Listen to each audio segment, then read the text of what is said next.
வணக்கம் அன்புக்குரிய நேயர்களே, இந்த சிறப்பு நேர்காணலுக்கு உங்களை அன்போடு வரவேற்கின்றோம். இன்று நம்மோடு இணைந்திருக்கின்றார் இந்தியாவினுடைய முன்னாள் நிதியமைச்சர் திரு ப சிதம்பரம் அவர்கள். கேட்பதற்கு நிறைய இருக்கிறது, அவரிடம் கேட்கலாம். வணக்கம் சார். வணக்கம். இந்த தேர்தலில் சில நாட்களுக்கு முன்னாடி காங்கிரஸினுடைய தேர்தல் அறிக்கை வெளிவந்திருக்கிறது. அது பற்றி நிறைய கேள்விகள் இருக்கு. அதற்கு முன்னாடி உங்களை பொறுத்த வரைக்கும் இந்த தேர்தல் அறிக்கையுடைய முக்கியமான அம்சங்களை எதை கருதுறீங்க? தேர்தல் அறிக்கையில் பல தரப்பு மக்களுக்கு நீதி கேட்கிறோம். அதுதான் இந்த தேர்தல் அறிக்கையினுடைய அடிப்படை. இன்று எல்லா தரப்பு மக்களும் வஞ்சிக்கப்படுகிறார்கள், அவர்களுக்கு நீதி மறுக்கப்படுகிறது. குறிப்பாக இளைஞர்களுக்கு வேலை வாய்ப்பு கிடையாது, பெண்களுக்கு பாதுகாப்பு கிடையாது,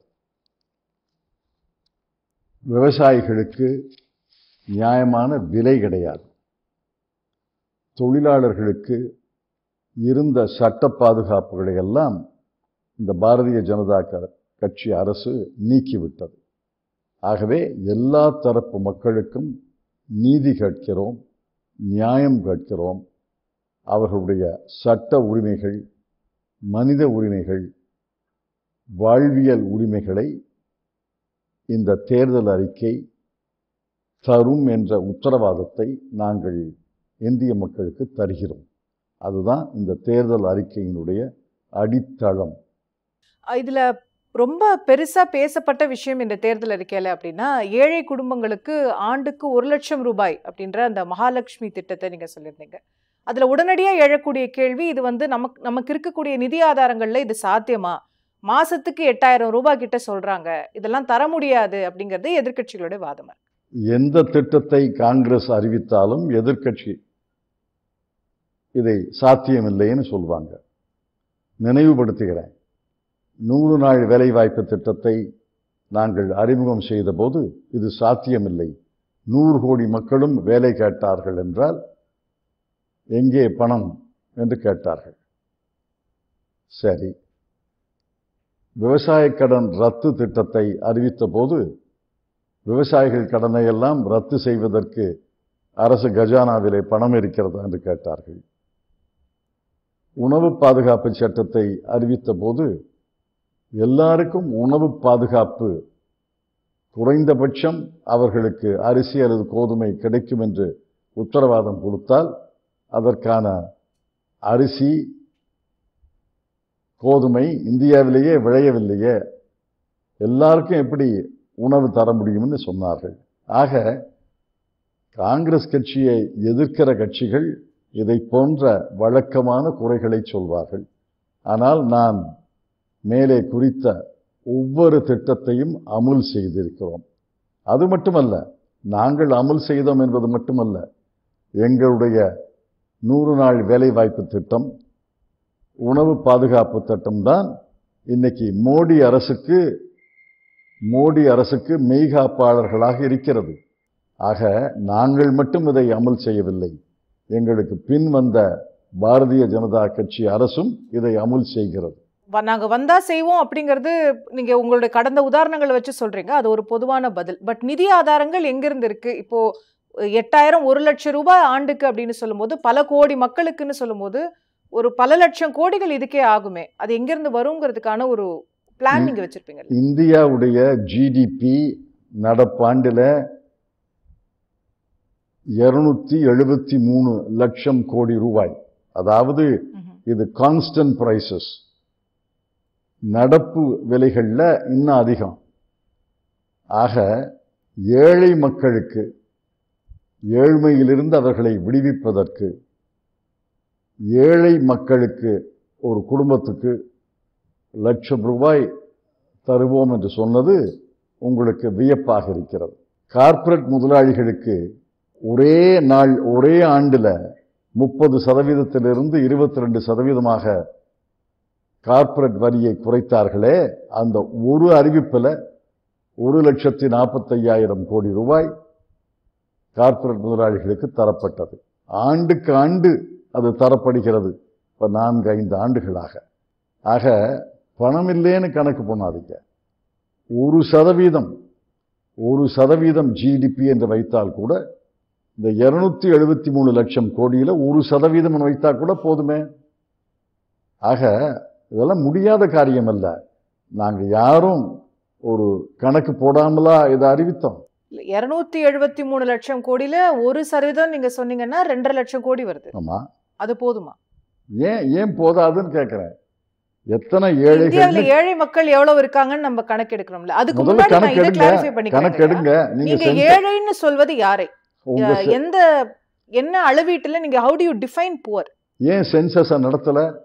2011 கடைசி சென்சஸ் 2021 நடத்தியிருக்கணுமா இல்லையா? நாங்க சோஷியோ எக்கனாமிக் சென்சஸ், ஜாதிவாரி கணக்கு, வழக்கமான சென்சஸ் எல்லாவற்றையும் நடத்துவோம்.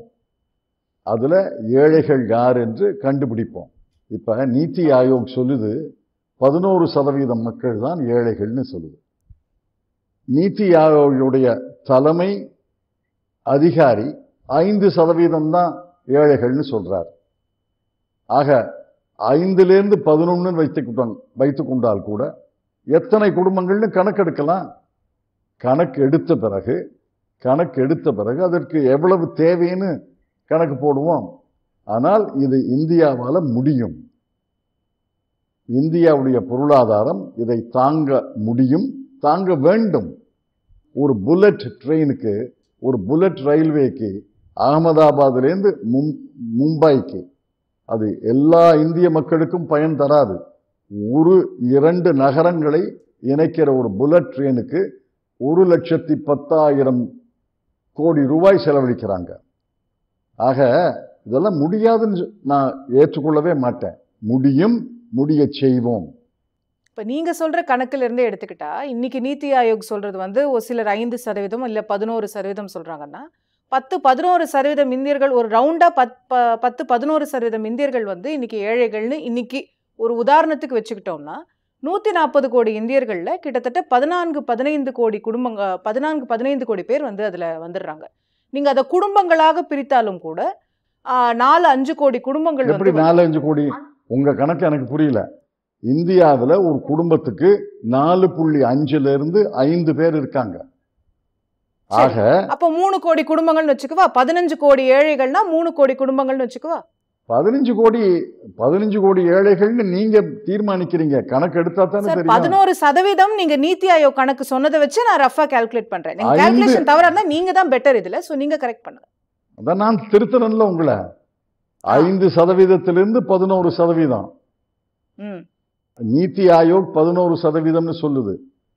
நீத்தி ஆயோகுடைய தலைமை அதிகாரி 5%ங்கிறாரு. 5லேருந்து 11 சராசரி எடுத்துக்கங்க. 8% வைங்க. 8% இந்தியாவில் 140 கோடி மக்கள்.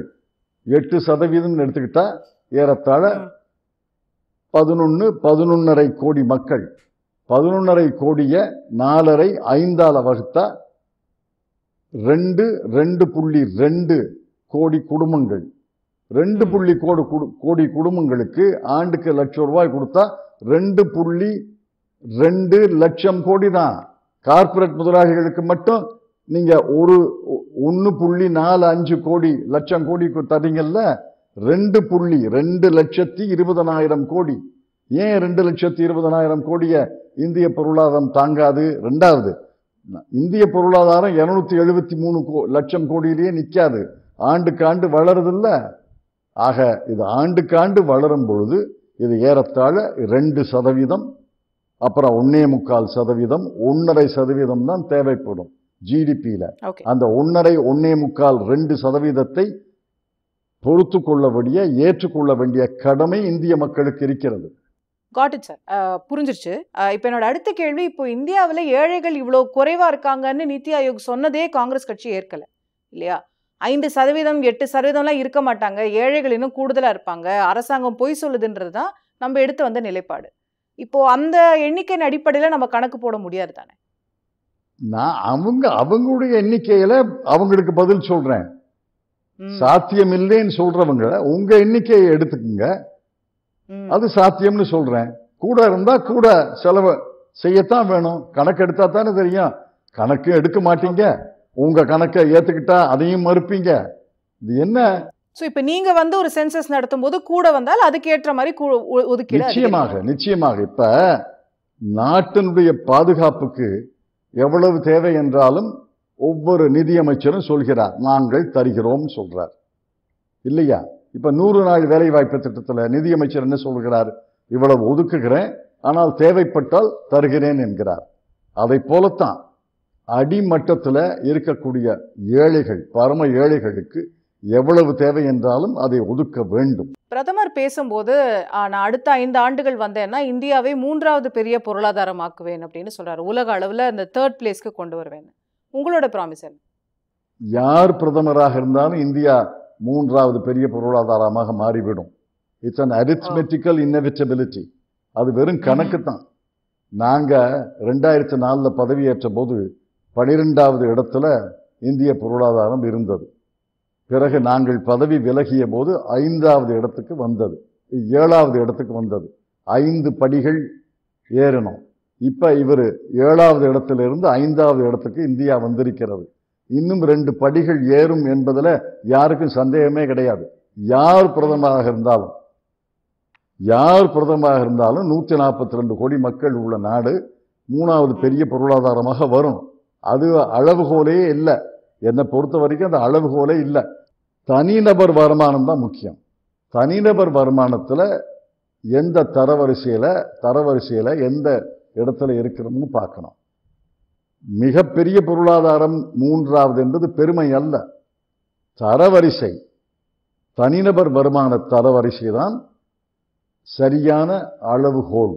அதுல ரொம்ப கீழே இருக்கணும். தனிநபர் வருமானம் உயர வேண்டும். நீங்க ஜிஎஸ்டி 2.0 பற்றியும் உங்க அறிக்கையில பேசியிருக்கிறீங்க. அதுல ஜிஎஸ்டி இன்னும் சிம்பிளிஃபை ஆகும் அப்படிங்கிற மாதிரியான விஷயங்கள், ஒரு சிங்கிள் ரேட் ஜிஎஸ்டியை நோக்கி போகணும்னு நினைக்கிறீங்களா? இது பல முறை நான் சொல்லியிருக்கிறேன். ஜிஎஸ்டி அறிமுகம் செய்யும் போதே நாடாளுமன்றத்தில் பல முறை சொல்லியிருக்கிறேன். நீங்க அறிமுகம் செய்கிற ஜிஎஸ்டியே அல்ல. உலகம் முழுவதும் ஏற்றுக்கொள்ளப்பட்ட ஜிஎஸ்டி தத்துவம் என்பது சிங்கிள் லோ ரேட். ஒரு ரேட் தான், அதுவும் குறைவான ரேட்டாக இருக்கணும். அதைத்தான் டாக்டர் அரவிந்த் சுப்பிரமணியம், இந்த பாரதிய ஜனதா கட்சி அரசனுடைய தலைமை பொருளாதார ஆலோசகர், அதைத்தான் ஒரு புத்தகமாக வெளியிட்டிருக்கிறார், towards a revenue neutral rate. அந்த நூலை கூட படிக்காமல், அந்த நூலை புறக்கணித்து, அந்த ஆலோசனையை புறக்கணித்து இவர்கள் ஜிஎஸ்டி சட்டம் கொண்டு வந்தார்கள். பிறகு அவர் விலகி கொண்டார். விலகிய பிறகு பல பேச்சுக்களில், பல உரைகளில், பல கட்டுரைகளில் ஜிஎஸ்டி பிழை என்று அவரே சுட்டி காட்டியிருக்கிறார். நாங்கள் சொல்வது, உலகத்தில் இருக்கிற வழக்கப்படி ஜிஎஸ்டி என்பது குறைந்த விகிதமாக இருக்க வேண்டும், ஒரே விகிதமாக இருக்க வேண்டும். ஒரே விகிதம் என்னும் போது எக்ஸ்ன்னு வச்சுங்க, எக்ஸ் பிளஸ் எக்ஸ் மைனஸ் என்று இடைக்காலத்தில் இருக்கலாம். ஆனால் இறுதியில் ஒரே ரேட் தான் இருக்கணும், ஒரே விகிதம் தான் இருக்கணும். ஆனா அதுல சில பேர் எழுப்பக்கூடிய கேள்வி என்னன்னா, இப்ப நீங்க அரிசிக்கும் ஆடிக்காருக்கும் ஒரே ரேட் போட முடியுமா? அது வந்து ஒரு லக்ஸுரி ஐட்டம் இல்லையா, அதுக்கு அவங்க கூடுதல் டாக்ஸ் கட்டட்டுமே அப்படின்னு. அது ஜிஎஸ்டி அல்ல, அது ஜிஎஸ்டி முறை அல்ல. வேறு வரிமுறைக்கு போங்க. அது விற்பனை வரி முறை, கலால் வரி முறை, அந்த பழைய முறைக்கு போங்க. ஜிஎஸ்டி விரும்பினால் இதுதான் ஜிஎஸ்டி. ஜிஎஸ்டி வேண்டாம்னு முடிவெடுங்க, நாடு முடிவெடுக்கட்டும், ஜிஎஸ்டி வேண்டாம். பழைய விற்பனை வரி சேல்ஸ் டாக்ஸ், பழைய கலால் வரி எக்ஸைஸ் டியூட்டிக்கு போங்க. யார் வேண்டாங்கிறா? சேவை வரி, கலால் வரி, விற்பனை வரி, அந்த 3 வரிகளுக்கு போலாம்ல.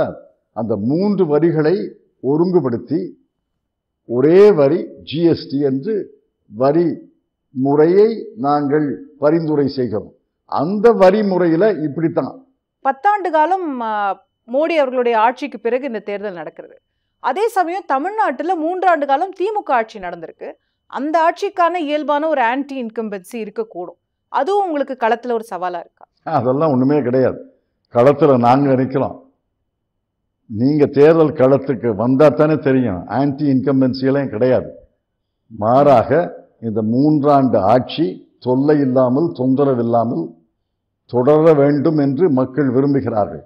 ஆகவேதான் முதலமைச்சர் மற்ற எல்லாரும் நம்பிக்கையோடு சொல்கிறோம், 39க்கு 39 இடங்களிலே இந்தியா கூட்டணி தமிழ்நாட்டில் வெற்றி பெறும். மக்கள் இந்த அரசுக்கு எதிராக திரும்பவில்லை, மாறாக மக்கள் ஆதரவாக நிற்கிறார்கள். இப்போ இந்த முறை குறிப்பா தேசிய ஜனநாயக கூட்டணியில நிறைய விஐபி வேட்பாளர்களை களமிறக்கியிருக்காங்க. கவர்னரா இருந்து டாக்டர் தமிழிசை இங்க வந்திருக்காங்க, மாநில தலைவர் அண்ணாமலையே நிக்கிறாரு, திருநெல்வேலியில நயினார் நாகேந்திரன் நிக்கிறாரு. அந்த மாதிரி நிறைய விஐபிஸ் இருக்காங்க. அவங்க ஒரு கடும் போட்டி கொடுப்பாங்கன்னு நினைக்கிறீங்க? அதெல்லாம் நாங்க கடும் போட்டியாக நினைக்கல. எல்லா இடத்திலையும் ஒரு 2 இடங்களை தவிர எல்லா இடங்களிலேயும் பாரதிய ஜனதா கட்சி வேட்பாளர் 3வது இடத்துக்கு தான் வருவார். இப்போ நீங்களும் சிவகங்கையில களத்துல தான் இருக்கீங்க. உங்களுடைய பார்வையில பிஜேபிக்கு ஒரு வளர்ச்சி தெரிகிறதா தமிழ்நாட்டில்? நான் களத்துல இல்ல, நான் வேட்பாளர் இல்ல. நான் வேட்பாளரா சொல்லல, நீங்க களத்தை பாக்குறீங்கன்றதுக்கு நான் பரப்புரை செய்கிறேன். சிவகங்கையில மட்டுமல்ல, சென்னையிலையும் கூட பரப்புரை செய்தேன். நான் ஒரு கட்சியுடைய ஊழியர். நான் கட்சி இட்ட வேலைகளை செய்து கொண்டிருக்கிறேன். எனக்கு கட்சி தந்த வேலை பல வேட்பாளர்களுக்கு பிரச்சாரம் செய்ய வேண்டும் என்பதற்கு. களத்துல பாரதிய ஜனதா கட்சி வளர்ந்ததாக எனக்கு தெரியல. நிறைவான கேள்வி சார். பிரதமர் தந்தி தொலைக்காட்சிக்கு ஒரு பேட்டி அளித்திருந்தாரு. அதுல காங்கிரஸ் கட்சி பற்றி பேசும்போது அவர் சொல்கிறார், காங்கிரஸ்ல நிறைய சீனியர்ஸ், நிறைய விஷயம் தெரிஞ்சவங்க இருக்கிறாங்க. ஆனா அவங்க சொல்றதெல்லாம் அந்த கட்சி கேட்கறது இல்ல, கேட்டா வளர்ந்துரும், கேட்க மாட்டேங்கிறாங்க அப்படின்றார். அது உண்மையா?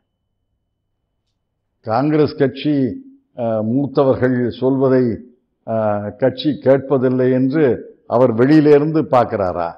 கட்சி ஒரு ஜனநாயக கட்சி. அதுல பல குரல்கள் எழும், பல குரல்கள் கேட்கப்படும். அதுல எதை தேர்ந்தெடுப்பது, எதை ஏற்றுக்கொள்வது, எதை ஏற்றுக்கொள்ள மறுப்பது என்பதெல்லாம் தலைமையினுடைய முடிவு. இப்ப பாரதிய ஜனதா கட்சியில யாருடைய பேச்சை கேட்கிறாரு? அவருடைய பேச்சை அவர் கேட்கிறார் என்பது எல்லாருக்கும் தெரியும். அவருடைய பேச்சை எல்லாரும் கேட்க வேண்டும் என்பதும் எல்லாருக்கும் தெரியும். நீங்க பாரதிய ஜனதா கட்சி நாடாளுமன்ற உறுப்பினர்களிடம் பேசி பாருங்க. அவங்க சொல்றாங்க, நீங்க எழுப்புங்கன்னு ஒரு பிரச்சனையை சொல்லுவாங்க. ஏன் நீங்க கட்சியில சொல்லப்படாதான்னா? நாங்க சொல்ல முடியாது சார் கட்சியில, நீங்க எழுப்புங்கிறாங்க. இப்ப பொது சிவில் சட்டத்தை எதிர்ப்பவர்கள் பாரதிய ஜனதா கட்சியிலே இருக்கிறாங்க. குடியுரிமை திருத்த சட்டத்தை எதிர்ப்பவர்கள் பாரதிய ஜனதா கட்சியிலே இருக்கிறாங்க. அதை மறந்துடாதீங்க. அவர்கள் வாய் மௌனியாக இருக்கிறாங்களே ஒழிய அந்த மாதிரி அனைத்து 383 நாடாளுமன்ற உறுப்பினர்களும் ஒரே ஒருமித்த கருத்துலையா இருக்காங்க. அதனால அவரவர்கள் கட்சியை பற்றி அவரவர்களுக்கு ஒரு கணிப்பு இருக்கு, மாற்று கட்சியை பற்றி ஒரு கணிப்பு இருக்கு. காங்கிரஸ் கட்சியை பற்றி மாண்புமிகு பிரதமர் அவர்கள் கணிப்பை பற்றி நான் என்ன சொல்றது? நிகழ்ச்சியோட நிறைவு பகுதியில் இருக்கும். இந்த தேர்தல் நேரத்தில் மக்களுக்கு நீங்கள் நிறைவாக சொல்ல விரும்பக்கூடிய செய்தி சுருக்கம். மக்களுக்கு நான் நிறைவாக சொல்லக்கூடிய செய்தி, 10 ஆண்டுகள் பாரதிய ஜனதா கட்சி ஆண்டிருக்கிறது. அது போதும், கொஞ்சம் முற்றுப்புள்ளி வைங்க, மாற்று ஆட்சி வரட்டும். என்னுடைய கருத்துல 10 ஆண்டுகளுக்கு மேல ஒரு ஆட்சி இருக்கக்கூடாது. அந்த 10 ஆண்டுகளுக்கு மேல அந்த ஆட்சி இருந்தால் அதற்கு இருமாப்பு வந்துவிடும். இன்று பாரதிய ஜனதா கட்சி போகிற போக்கு எனக்கு அச்சத்தை தருகிறது, கவலையை தருகிறது. பேச்சுரிமை, எழுத்துரிமை, கேலி சித்திரம் வரையக்கூடிய உரிமை கூட குறைக்கப்பட்டிருக்கிறது. அனைத்து நிறுவனங்களும் இன்ஸ்டிடியூஷனல் கேப்சர்னு சொல்றாங்க. அனைத்து நிறுவனங்களும் அவர் கட்டுப்பாட்டுக்குள்ள வந்துருச்சு. எல்லா சட்டங்களையும் ஆயுதமாக்கி விட்டாங்க. இந்த போக்கை நிறுத்த வேண்டும் என்றால் இதுதான் தருணம். இந்த போக்கு தொடர்ந்து நீடித்தால் அரசியல் சாசனத்தை அவர்கள் திருத்துவார்கள் என்று நான் திண்ணமாக நம்புகிறேன். குறிப்பாக நாடாளுமன்றத்தில் 3/2 பங்கு பெரும்பான்மை அவர்களுக்கு கிடைத்து விட்டால் நிச்சயமாக திருத்துவார்கள். ஜனநாயகம் இருக்கும் பொழுதுதான் ஜனநாயகத்தை காப்பாற்ற முடியும். உயிர் இருக்கும் பொழுதுதான் உயிரை காப்பாற்ற முடியும். உயிர் போன பிறகு உயிரை காப்பாற்ற முடியாது. ஆக ஜனநாயகம் காப்பாற்றப்பட வேண்டும் என்றால் சமஷ்டி அரசியல் அமைப்பு முறை, ஃபெடரலிசம், தமிழ்ல கூட்டாட்சின்னு சொல்றாங்க, அந்த கூட்டாட்சி தத்துவம் தொடர்ந்து நிலைத்திருக்க வேண்டும் என்றால், அந்த அரசியல் சாசனம் நிலைத்திருக்க வேண்டும் என்றால் இந்த நேரத்தில் மாற்று அரசு வேண்டும். மாற்று அரசு வேண்டும் என்று தீர்மானித்து மக்கள் வாக்களிக்க வேண்டும் என்று நான் நிறைவாக மக்களை கேட்டுக்கொள்வேன். நன்றி திரு ப. சிதம்பரம். நன்றி.